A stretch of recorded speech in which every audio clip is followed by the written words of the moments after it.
যি ব্যক্তিয়ে বিফলতাত হাৰ নামানে তেওঁ কেতিয়াও জয়ৰ বাবে হাৰ নামানে।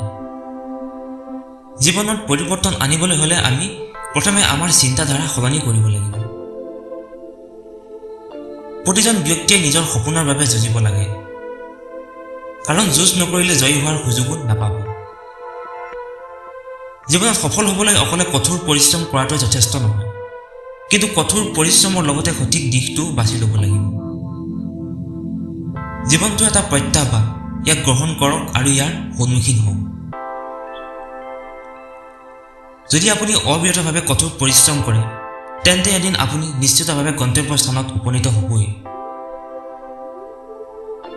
যিসকল নিজেই পৰাজয় গ্ৰহণ কৰে তেওঁলোকে আমাক বাধা দিব নোৱাৰে।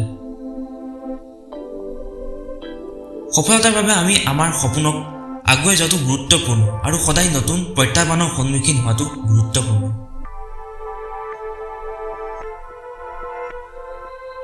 আমাৰ জীৱনৰ এটা গুৰুত্বপূৰ্ণ অংশ হ'ল আমাৰ ভিতৰৰ স্থান, য'ত আমি সফলতাৰ দিশত আগবাঢ়ি যোৱাত সহায় কৰা সপোন আৰু উৎসাহবোৰ ৰাখোঁ।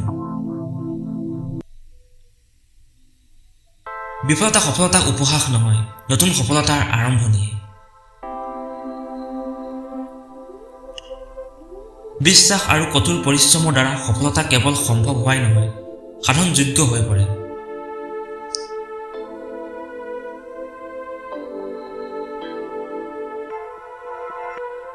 নিজৰ ওপৰত বিশ্বাস থাকিলে যিকোনো অসুবিধাৰ সন্মুখীন হ'ব পাৰে।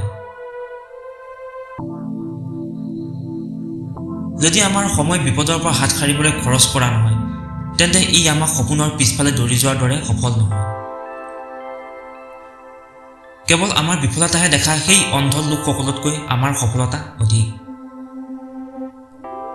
আপোনাৰ সফলতা আৰম্ভ হয় আপোনাৰ চিন্তাৰ পৰা, গতিকে আপুনি ইতিবাচক চিন্তা গ্ৰহণ কৰা উচিত। যেতিয়া আপোনাৰ কথাবোৰ আপোনাৰ চিন্তাৰ লগত মিলি যায় তেতিয়া আপোনাৰ চিন্তাবোৰ কৰ্মলৈ পৰিণত হয়। সপোন বাস্তৱায়িত কৰাটো আপোনাৰ কঠোৰ পৰিশ্ৰমৰ ফল। সফলতাৰ পথ পোন নহয়, ই পলম আৰু বাধাৰে ভৰা। কিন্তু যেতিয়া আপুনি চেষ্টা কৰি যাব তেতিয়া অৱশেষত আপুনি সফলতা লাভ কৰিব। আপোনাৰ সফলতা নিৰ্ভৰ কৰে আপোনাৰ ভাল সিদ্ধান্তৰ ওপৰত। যেতিয়া আপুনি সুখী হয় তেতিয়া আপুনি অধিক ইতিবাচক চিন্তা কৰে আৰু অধিক উৎপাদনশীল হয়। যেতিয়া আপোনাৰ কথাবোৰ আপোনাৰ চিন্তাৰ লগত মিলি যায় তেতিয়া আপোনাৰ চিন্তাবোৰ কৰ্মলৈ পৰিণত হয়।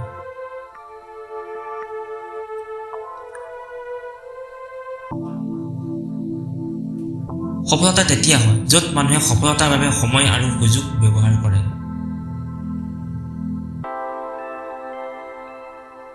এই পৃথিৱীত আপুনি নিজেই সফলতা লাভ কৰিব পাৰে।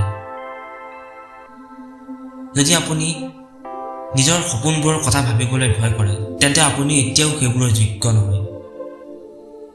আগবাঢ়ি যাবলৈ আপোনাৰ দৃঢ় সংকল্প থাকিব লাগিব। যদি আপুনি ভাবিছে যে আপোনাৰ সপোন পূৰণ কৰিবলৈ আপোনাৰ হাতত পৰ্যাপ্ত সময় নাই তেন্তে আপুনি ভুল কৰিছে। সফলতা এটা প্ৰত্যাহ্বান আৰু ইয়াক গ্ৰহণ কৰাটো আপোনাৰ সফলতাৰ নিশ্চয়তা। আপোনাৰ সফলতা নিৰ্ভৰ কৰে আপোনাৰ দৃষ্টিভংগীৰ ওপৰত। ইতিবাচক আৰু নেতিবাচক দুয়োটা দৃষ্টিকোণৰ পৰাই চাব পাৰি, কিন্তু সফল মানুহে ইয়াক সদায় ইতিবাচক দৃষ্টিকোণৰ পৰা চায়। সফলতাৰ বাবে এক উৎসাহী হৃদয় লাগে, এক উৎসাহী মন আৰু কঠোৰ পৰিশ্ৰমৰ ফল সফলতা।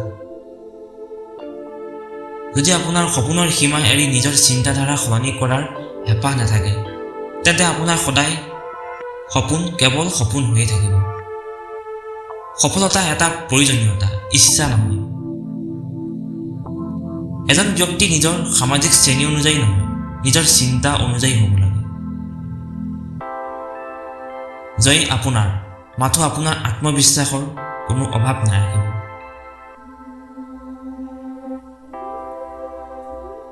কোনো সমস্যাৰ সৃষ্টি কৰা প্ৰতিজন ব্যক্তিয়ে সমস্যাটোৰে অংশ হৈ পৰে। এজনে যি ভাবে কৰিব পাৰে, মানুহে যি কামনা কৰে সেইখিনি লাভ কৰিব পাৰে।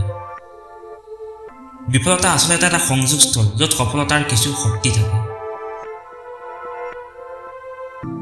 জীৱনটো কেৱল সমস্যাৰ গোট নহয়, ইয়াত সুযোগো আছে। মনেৰে যিমান ডাঙৰ হ'ব পাৰে সিমানেই ডাঙৰ হ'ব পাৰি।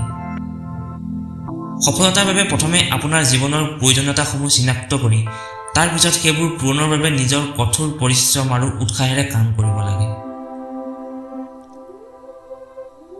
সফল মানুহ নিজৰ চিন্তাধাৰা নতুন উচ্চতালৈ লৈ যোৱা ঠাইত সফলতা